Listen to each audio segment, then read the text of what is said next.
지금 우리는 그 리퀴드에서의 리액션에 대한 키네틱스를 공부를 하고 있고, 자, 제가 계속 같은 얘기를 반복을 하고 있는데, 결국 우리가 리퀴드라고 하지만은 리퀴드에서 나타날 수 있는 어떤 특징적인 요소 몇 가지를 그냥 첨가할 뿐이지, 기본적으로는 우리가 이 가스 페이지에서 다뤘던 그러한 키네틱스, 리액션 이퀘이션을 다루는 그러한 방법에서 크게 벗어나지 않습니다.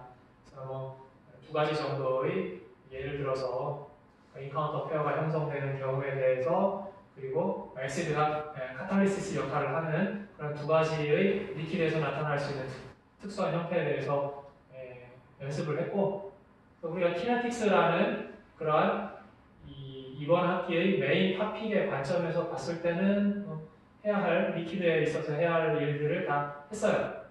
자, 다 끝냈고, 지금부터는 어떻게 보면 좀 브로커 같은 얘기로 나오도 될 수 있는데, 자, 리퀴드에서 우리가 나왔던 몇 가지 키워드 중에서 diffusion limited, diffusion controlled, diffusion이라는 얘기가 나와요. 그러니까 리퀴드에서는 또 고3에서도 마찬가지예요.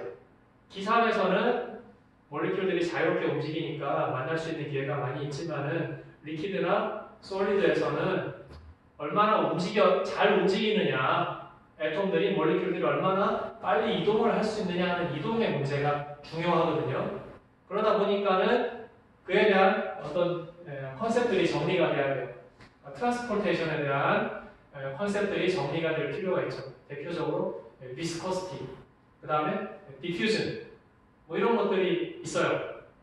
자, 그런데 우리가 이런 것들을 다 정리하기는 또 시간도 많이 소요가 되고, 너무 또 우리의 어떤 메인스트림에서 벗어나면은 또 혼란이 있을 수도 있고, 그래서 생각해보면 참 이 물리와 미가 어렵습니다. 공부할 게 많아요. 여러 가지로 공부해야 될 것들도 많고 범위도 넓고, 그래서 배우는 사람도 힘들고, 사실 이 강의를 하는 입장에서도 그렇게 쉽지는 않은 과목이라고 볼 수도 있는데, 자, 다른 것들은 우리가 필요할 때 다시 다루기도 하고 후기를 기약하고, 그렇지만은 디퓨전에 대해서는, 이 디퓨전 이퀘이션에 대해서는 정리를 해놓을 필요가 있을 것 같습니다.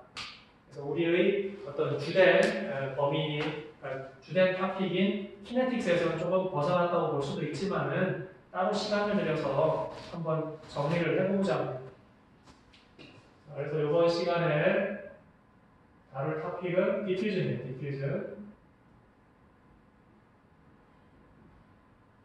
자, 디퓨전이고, 그 디퓨전 현상을 기술하는 대표적인 이퀘이션, 픽의 법칙입니다.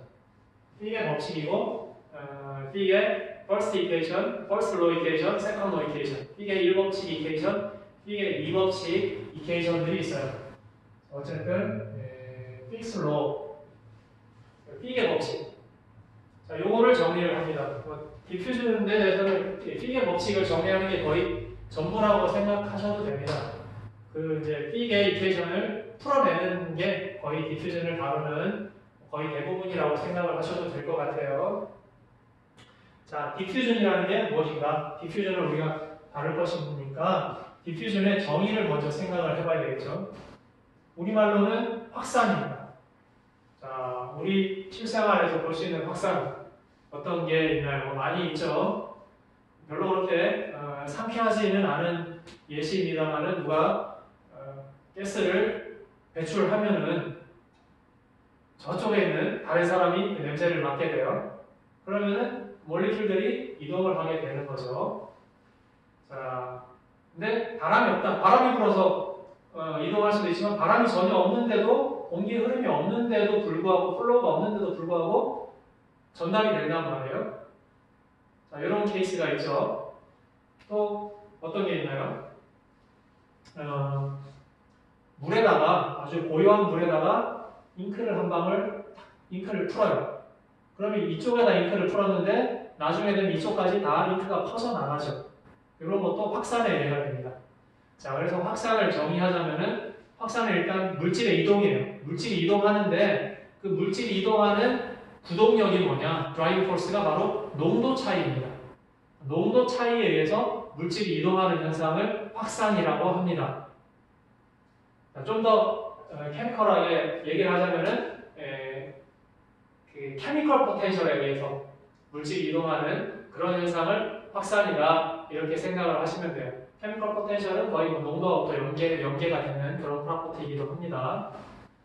자, 그래서 이러한 확산의 그런 이퀘이션을 확산을 어떤 식으로 정량할 것인가 하는 건데 가장 대표적인 식은 기본식입니다. Bx first law equation. 이게 1법칙 이퀘이션. 이게 1법칙이라고 하는 거는 아주 심플하고 명쾌합니다.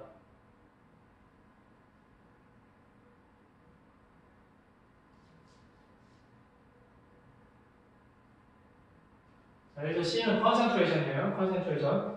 J는 플럭스입니다. 자, 플럭스는 제가 전에 한번 플럭스의 정의를 소개를 드렸었죠. 플럭스는 물질에 흐르는 양이에요. 여기서 흐르는 양은 규정하기에 따라서 몰리큘의 개수가 될 수도 있겠고, 몰리큘의 무게가 될 수도 있겠고, 몰수가 될 수도 있겠고, 어쨌든 양에 대한 개념이고, 자, 면적당, 시간당 흐르는 양을 플럭스라고 기술을 하죠. 면적당, 시간당 흐르는 양이에요. 이게 플럭스인데, 플럭스라고 하는 것은 농도차에 의해서 발생하는 플럭스라고 하는 것은 농도차에 의해서 발생하니까 이미 제가 답을 얘기했는데 농도 차이에 비례한다. 공간에서의 농도 차이에 비례하는 거죠. 자, 만약에 1차원이라면은 원디멘전이라고 한다면은 그러면은 이 플럭스가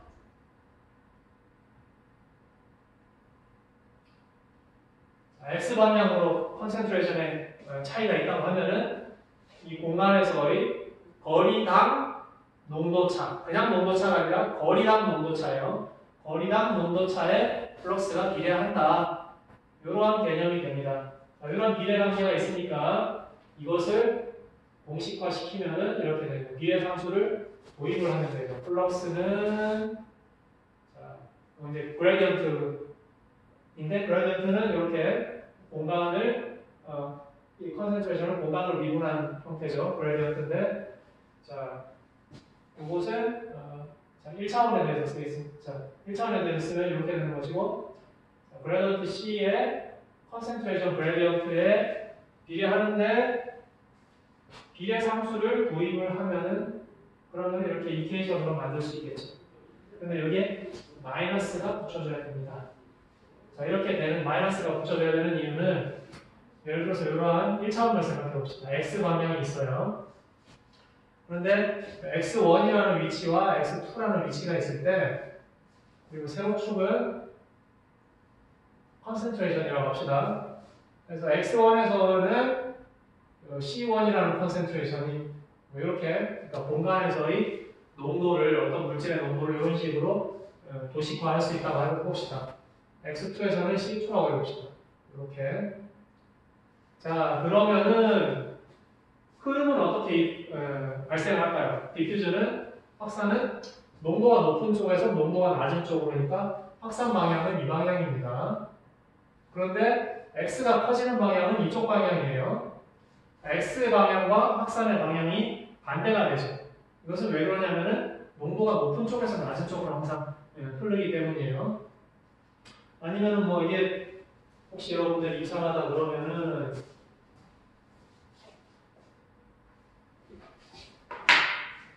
자, 뭐 요걸 원이라고 해볼까요? 2라고 해볼까요? 그러면은 여기서 이쪽으로 자, 그러면은 자, 확산 방향은 이 방향이 되죠. 플럭스의 방향이에요. 그런데 농도가 커지는 방향은 이쪽 방향이라는 거예요. 농도가 커지는 방향은 이쪽 방향이에요. 제가 아까 X라고 잡았는데 자, C를 써야 되겠죠. C가 높아지는 방향은 이쪽 방향이에요. 근데 플럭스는 이쪽 방향이란 말이죠.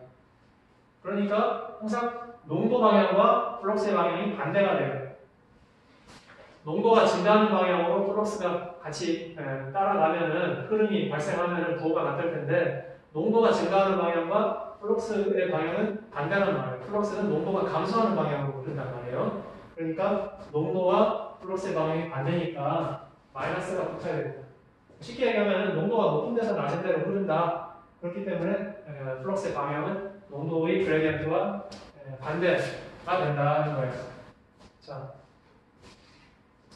오늘 제가 정확하게 쓰지를 못했는데 플럭스의 방향은 이쪽 방향이고, 자 여기 농도 그레디언트죠. 농도 그레디언트 여기서는 dx분의 dc죠.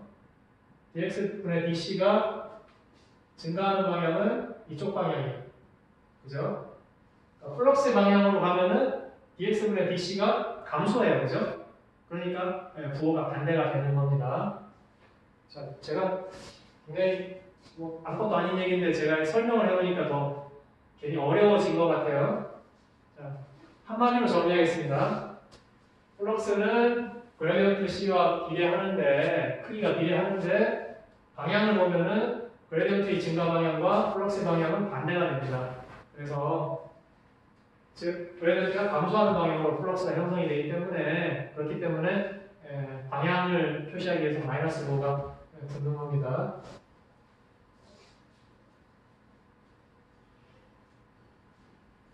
자, 어쨌든, 이렇게 돼요. 자, B가 first law입니다. B가 first law equation이에요. 만약에 1차원이라고 하면은, 1차원에서 쓴다 그러면은, 플럭스는 마이너스 B에, 이렇게 쓸 수가 있겠네요. X밖에 없으니까 평미분으로 쓰나 그냥 미분으로 쓰나 차이는 없는 거고. 자, 이렇게. 어쨌든 중요한 얘기는 플럭스는 농도 차이, 농도 그레디언트에 비례한다. 그리고 방향은 반대가 된다는 거고, B의 상수로 D를 도입했어요. 이거를 diffusion coefficient라고 합니다. 이거는 매질의 특성 내지는 물질의 특성이 되는 거죠. 자, 이게 first law예요. 그러면은 이게 first law가 의미하는 바는 농도가 높은 쪽에서 낮은 쪽으로 항상 확산이 일어나고 그 확산 속도는 그 중간 매실의 성질에 영향을 받는다. 이런 얘기가 되는 겁니다. 자, 여기 기본적인 얘기예요. 기본적인 얘기. 농도 차이에서 확산이 발생한다. 이런 기본적인 얘기인데 그런데 이거 자체로 깔끔한데 만약에 자 이렇게 아까 그렸던 그림이 다시 여기 x1에서 c1이 있고 x2에 c2가 있다. 그러면 이쪽으로 확산이 일어나요. C1과 C2가 계속 유지가 되면 확산도 계속 일어날 텐데 그럼 이 경우는 C가 계속 유지가 되니까 이 컨센트레이션은 X의 함수인 거죠. 시간이 지나도 계속 유지가 된다. 그러니까 시간만은 무한하다. 그럼 계속 이런 항상적인 일정한 상태가 유지가 될 텐데 만약에 이렇게 흐름으로 인해서 여기서의 농도도 변한다. 예를 들어서 점점 올라가고 점점 내려가는 이런 경우도 가정할 수 있겠죠. 이런 게 사실 대부분이죠. 인위적으로 농도를 유지시켜 준다면 농도 변화가 없겠지만은 보통은 여기서 이런 확산이 되니까 이쪽 농도는 계속 증가할 거고 이쪽 농도는 계속 감소할 거잖아요. 그러면은 이것도 영향을 받겠죠, 그죠? 이런 식으로 시간에 따라서 변해버린단 말이에요. 그럼 이럴 때는 이제 C가 공간의 함수일 뿐만 아니라 시간의 함수가 되는 거죠. 그리고 이것이 더 일반적인 케이스가 되는 거예요. 그래서 B의 일법칙은 그냥 확산에 대한 기본적인 개념을 얘기를 해줘요. 농도 차이가 있으면 확산이 있다 하는 기본적인 개념, 절대적인 개념을 가르쳐 주는 것이고 실전에서는 농도가 시간에 따라서도 변하니까 농도를 공간과 시간에 대한 함수로 다룰 필요가 있습니다. 실제적으로는. 그래서 이 실제적인 상황을 다루는 이케이션이 이게 세컨 로 이케이션이 되어 있어요.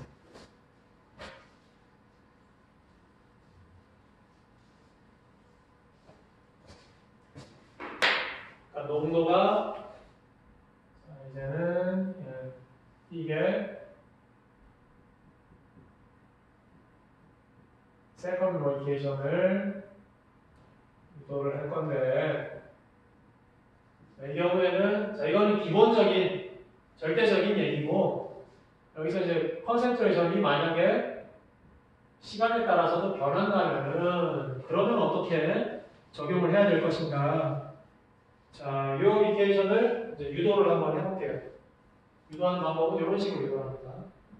어떤 이러한 가상의 공간이 있어요. 가상의 이런 직사각형의 유닛을 생각을 해봅니다. 이러한 가상의 공간이 있어요. 여기 표면적이 A고 이 두께가 델타 X라고 해봅시다.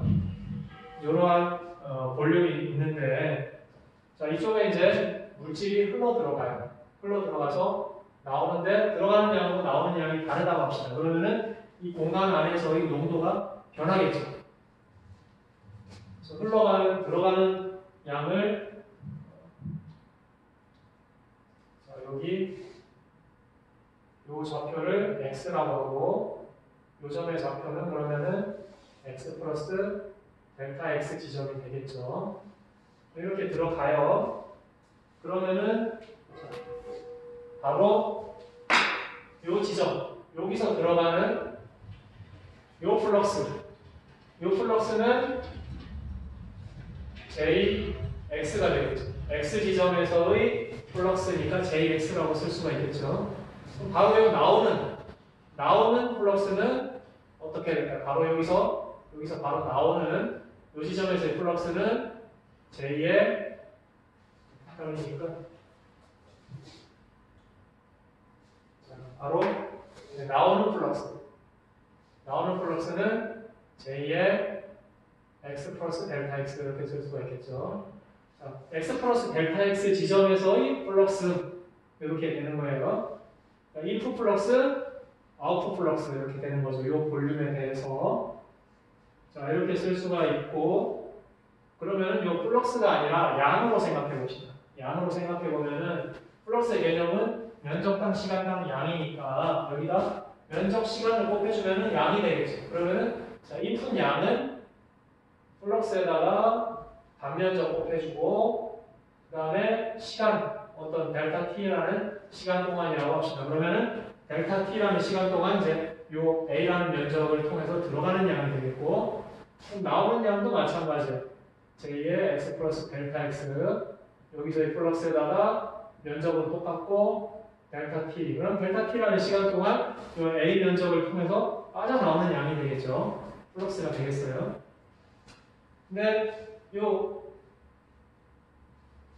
jx 플러스 델타 x는 이렇게 쓸 수가 있겠죠.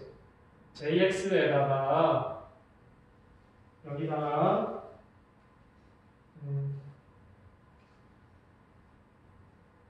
j가 x에 대해서 변하는 변화율에다가 델타 x 이렇게 아주 작은 양이기 때문에 요거 두 개는 거의 같다고 볼 수 있어요. 이렇게 해주면은 그러니까 여기서의 플럭스에다가 변화율 곱하기 거리 해가지고 이렇게 쓸 수도 있을 거예요. 이렇게 이런 관계도 있을 수 있다. 자, 이렇게 가정을 해 놓습니다. 자, 이 그림은 뭐 단순한 거예요. 들어가는 양과 나오는 양이 다른 그런 지금 상황을 나타내고 있는 겁니다. 자, 그럼 이렇게 됐을 때 이 안에서의 농도 변화는 어떻게 될 것인가 하는 건데, 원래는 C0라는 농도였는데, 자, 이제 인풋 아웃풋 없고 그냥 농도가 원래 C0였는데 여기 딴에서 델타 T만큼 JX라는 플럭스가 들어가고 JX 플러스 델타 X라는 플럭스가 딱 나왔어요. 그럼 이 안에서 농도 변화가 생겼겠죠. 그러니까 C0라는 농도였는데 C로 바뀌었다고 해봅시다. 컨센트레이션이 바뀌었어요. 그러면은 자, 이렇게 컨센트레이션이 바뀌었다 그러면은 이 안에 이 볼륨 안에 축적되는 머티리얼의 양은 어떻게 될 것인가? 그러면은 부피 곱하기 요 볼륨의 부피는 요 공간의 부피는 단면적 곱하기 두께 하면은 부피가 되죠. 부피에다가 밀도, 컨센트레이션, 낮은 컨센트레이션에서 처음 컨센트레이션 뺀 거죠. 그러니까 이렇게 해주면은 이 안에서의 물질의 양 변화가 되는 거겠죠. 즉, 뭐 아주 작은 변화니까 델타 C라고 씁시다. 자, 그러면은 이제 우리가 필요한 프로퍼티들은 다 정의를 해서 이것들을 조합만 하면 이제 이게 세컨드 이퀘이션을 구할 수가 있는데, 자, 이 그림에서의 개념, 핵심 개념은 뭐냐면 제가 다시 한번 정리를 하겠습니다. 어떤 이러한 공간이 있어요. 이러한 크기의 공간이 있는데 머티리얼이 이렇게 플로우 인하고 플로우 아웃 합니다. 들어가고 나가는데 아주 짧은 시간 동안. 그런데 들어가는 양과 나가는 양이 달라요. 그럼 이 안에 농도 변화가 발생하겠죠. 들어가는 양은 플럭스에다가 면적에다가 시간을 곱해주면 들어가는 양이고, 나오는 양은 나오는 플럭스에다가 면적, 시간을 곱해주면 돼요. 그런데 나오는 플럭스는 이러한 형태로 아주 작은 부피이기 때문에 이러한 형태로 쓸 수가 있다고 가정을 합니다. 자, 그리고 이 안에서의 머티리얼 양의 변화는 이 안의 볼륨에다가 컨센트레이션 변화량 이렇게 해주면 되는 것이죠.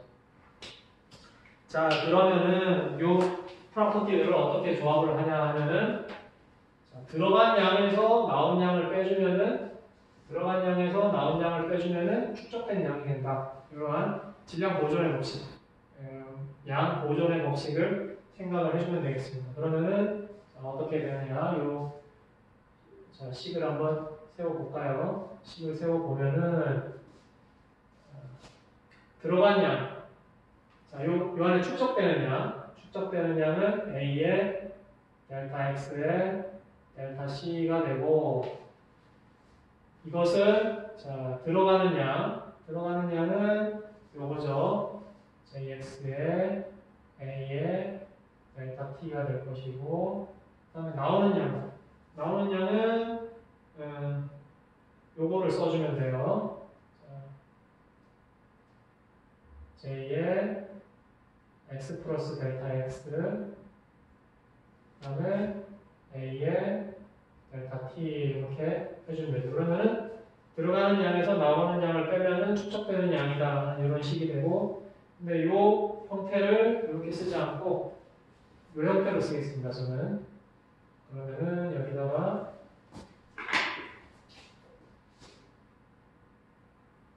JX에서 플러스 라운드 X분의 라운드 J 델타 X 이렇게 써줄 수가 있게 되겠습니다.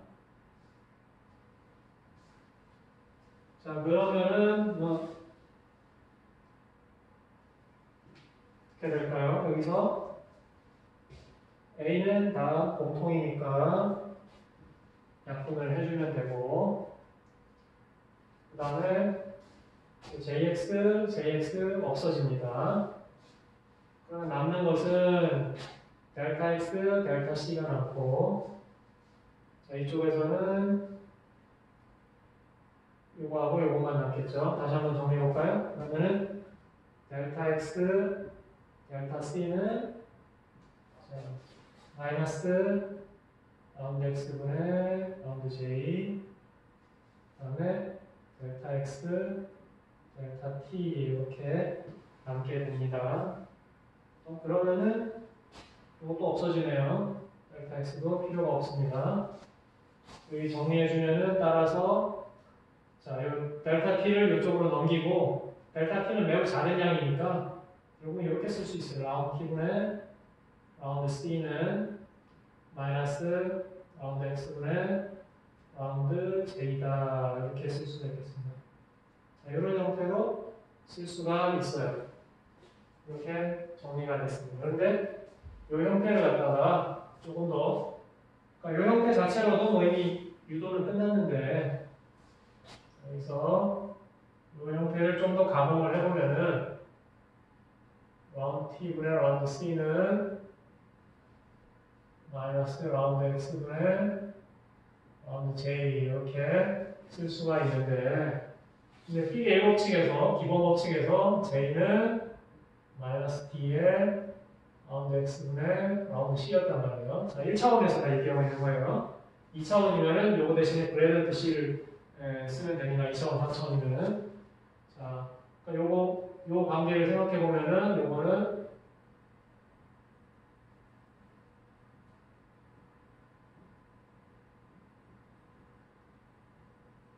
이렇게 되고, 만약에 디퓨전 코에피션트가 상수라고 한다면은 그러면은 앞으로 빼낼 수 있죠.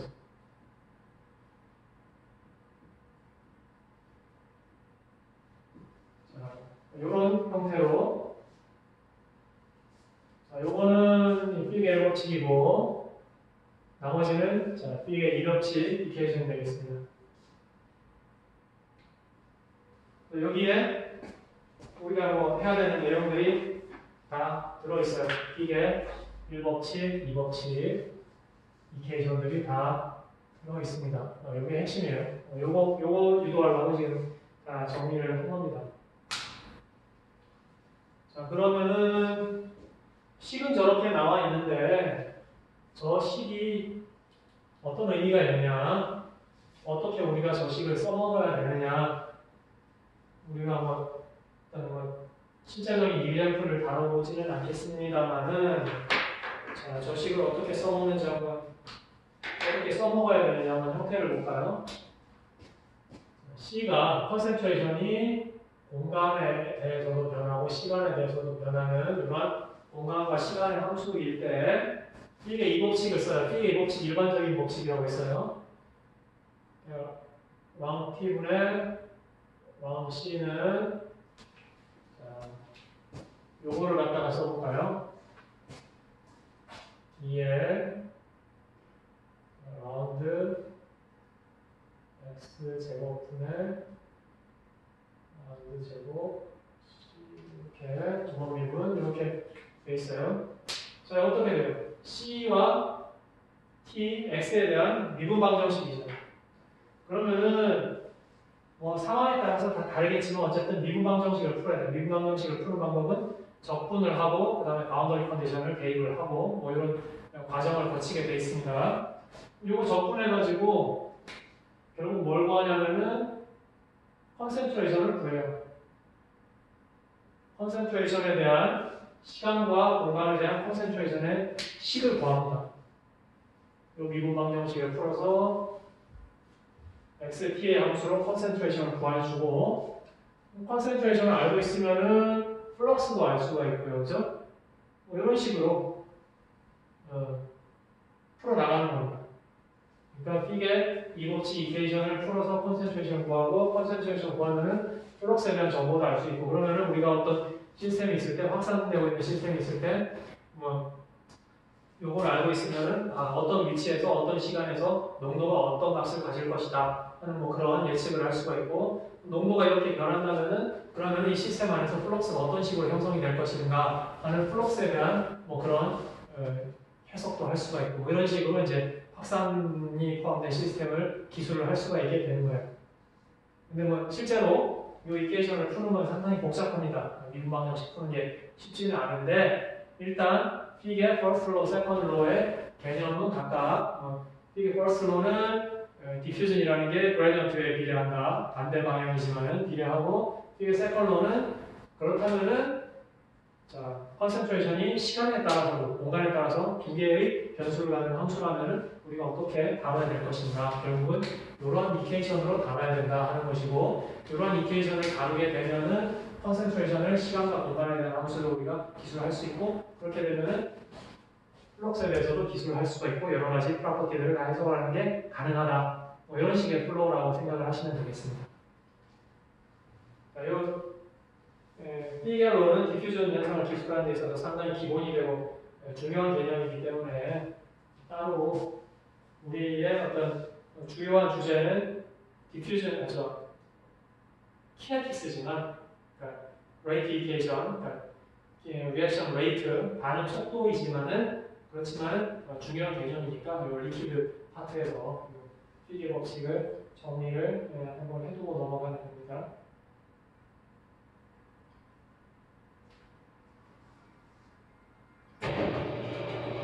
자, 그래서 우리가 리퀴드에서의 키네틱스인 리퀴드 페이스에서의 토픽들은 이런 정도로 우리가 다뤘던 내용들을 간단하게 리뷰하고 마치도록 하겠습니다. 자, 키네틱스, 리퀴드 페이지에서의 키네틱스인데 별로 기상하고 다를 거는 많지 않다고 제가 말씀을 드렸었고, 자, 뒷부분부터 볼까요? 이런 솔벤트 케이지의 개념. 솔벤트가 둘러싸고 있고 그 안에서 어떤 인카운터 페어가 형성돼서 계속해서 지속적으로 어떤 반응의 기회를 갖는 그러한 이미지를 가정을 했었죠. 어쨌든 그러한 리액션 루트를 따르는 그런 반응이 있을 때 리액션 레이트를 어떻게 해석할 것인가 하는 그런 연습을 했었고요. 그 다음에 요 부분은 생략합니다. 그리고 자, 요 그림 한번 보실까요? 요 그림이 뭐냐면은 자, 이런 인카운터 페어가 형성이 되고 솔벤트 케이지에 갇혀 있어요. 그럼 이것들이 부딪힐 수 있는 확률. 자, 시간에 따라서 가로축은 시간이고 A와 B가 리퀴드에서 이제 부딪히는 그런 횟수를 그냥 한번 표현을 해본 거예요. 이렇게 한번 인카운터 페어가 형성이 되면 점점 계속 부딪히다가 얘들이 뭐 어떻게 흩어졌다가 다시 인카운터 페어가 형성되면 또 여러 번 충돌하고 뭐 이런 식의 그림을 나타내고 있다고 생각하시면 되겠습니다. 자, 그 다음에 이렇게 산에 의해서 산이 촉매 역할을 하는 뭐 이런 예를 한번 가정을 하고 또 레이트 이퀘이션을 적용을 해서 풀어봤었죠. 이렇게 했었고 그 다음에 이 앞부분에서는 이렇게 두 가지 케이스를 우리가 해석을 했었고 앞부분에서는 네, 그 트랜스포테이션의 관계, 물질 이동의 관계된 여러 가지 프로퍼티들을 소개를 하는 건데 자, 다른 것들은 다 생략을 했어요. 그러니까 다 생략하고 제가 가장 중요한 이 픽의 퍼스트 로 이퀘이션, 픽의 세컨드 로 이퀘이션에 대해서 어떤 식으로 유도가 되는지 그리고 어떤 식으로 활용이 되는지에 대해서 간략하게나마 소개를 드렸습니다. 자, 이런 정도로 리퀴드 페이지에서의 키네틱스에 연관된 부분은 마무리를 하도록 하겠습니다. 자, 그럼 이제 우리가 한 챕터 남았어요. 드디어 마지막 챕터까지 왔는데 다 왔는데 자, 마지막 챕터는 서피스 다이나믹스입니다. 서피스에서의 현상을 다루게 될 건데 자, 역시 키네틱스의 연장선상에서 우리가 다루는 거니까 표면 반응의 키네틱스 기본적으로 키네틱스입니다. 딱히 다를 게 많지 않아요. 우리가 액체 할 때도 기체의 키네틱스와 거의 풀이 방법이 동일했습니다. 다만 액체에서 나타날 수 있는 특징적인 현상 몇 개를 이제 필요에 따라서 갖다 적용을 해야 되는 거였는데 이 서피스도 마찬가지예요. 예를 들어볼까요? 어떤 A 가스와 B 가스가 리액션을 하는데 이게 그냥 기상으로는 리액션을 안 하고 반드시 이렇게 표면에 달라붙어가지고 A도 달라붙고 B도 달라붙고 이렇게 달라붙은 상태에서 그 다음에 표면에서 왔다 갔다 확산을 하다가 표면에서 만나야지만 리액션을 한다. 뭐 이런 경우가 있다고 가정을 해봅시다. 표면은 리액션을 위한 어떤 사이트를 제공해주죠. 그러니까 표면이 어떤 촉매 역할을 합니다. 표면 자체는 안 바뀌어요. 근데 표면에서는 이것들이 리액션을 할 수 있는 그런 어떤 환경을 제공해주는 거죠. 그러니까 서피스가 카탈라시스 역할을 하는 뭐 그런 케이스인데 자, 이렇게 된다면은 여기서도 마찬가지 리액션 레이트를 우리가 그냥 해석을 하면 돼요. 우리가 지금까지 배운 키네틱스의 관점에서 해석을 하면 되는데 어쨌든 리액션이니까 다만 여기서는 이제 표면에 달라붙는 흡착 뭐 이런 개념 흡착 내지는 뭐 탈착 그러니까 얼마나 여기 표면에 많이 붙어 있을 것이냐 표면에 붙어 있어야지 리액션이 일어나니까 표면에 얼마나 많이 붙을 것인가 뭐 이런 개념이 추가가 돼야 된다 이렇게 생각을 하시면 되는 거예요. 자, 그래서 이 서피스 다이나믹스 서피스에서 리액션을 우리가 다룰 때 표면에 달라붙는 이러한 현상이 추가가 되는 겁니다. 어섭션 표면에 흡착 우리말로는 흡착에 대한 키네틱스가 고려가 돼야 된다 하는 것이고, 그래서 이 흡착에 대한 키네틱스를 우리가 좀 생각을 해볼 것이고, 이 흡착 현상을 우리가 또 실용적으로 이용할 수 있는, 지금 다루고 있는 키네틱스하고는 좀 다른 얘기일 수도 있습니다만, 우리가 실용적으로 다루는 방법이 표면적을 구하는 데 활용을 할 수가 있어요. 자, 예를 들어 볼게요.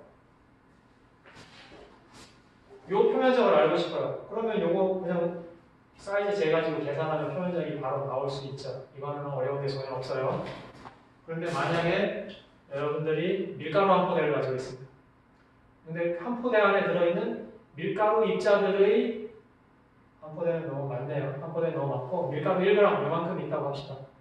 근데 요 밀가루들의 표면적을 계산하고 싶어요. 이거 어떻게 계산해요? 밀가루 입자 하나하나를 다 뭐 사이즈를 잴 수는 없잖아요. 이럴 때 우리가 쓰는 실용적인 방법이 뭐냐면은 밀가루 1g이 들어있는 공간에다가 가스를 주입을 해요. 그래가지고 이 가스가 그럼 이 밀가루 표면에 흡착이 되거든요. 흡착된 가스의 양을 계산을 하는 거죠.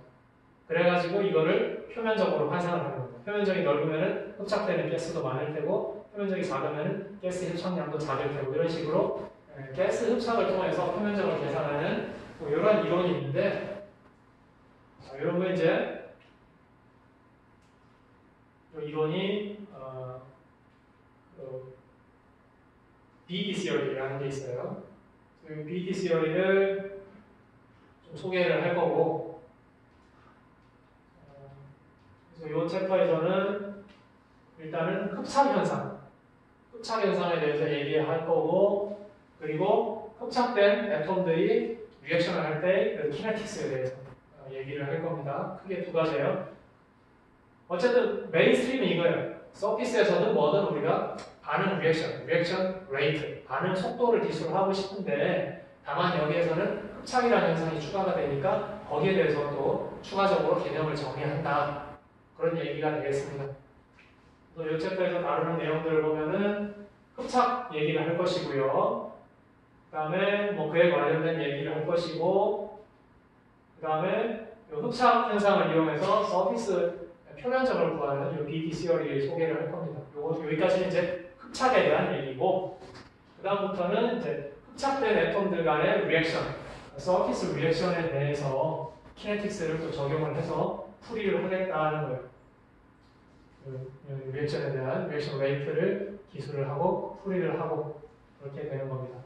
그래서 우리가 공부하는 건 키네틱스인데, 키네틱스를 공부하기 위한 또 하나의 부실, 리퀴드에 이어서 이번에는 서피스라는 또 하나의 소재를 제공을 하고 있다. 그리고 그 소재를 다루는 데 있어서 흡착이라는 그런 개념을 우리가 추가로 정리할 필요가 있다. 그런 것들을 다음 챕터에서 다룰 것이다. 이렇게 여러분들이 정리를 하시면 되겠습니다.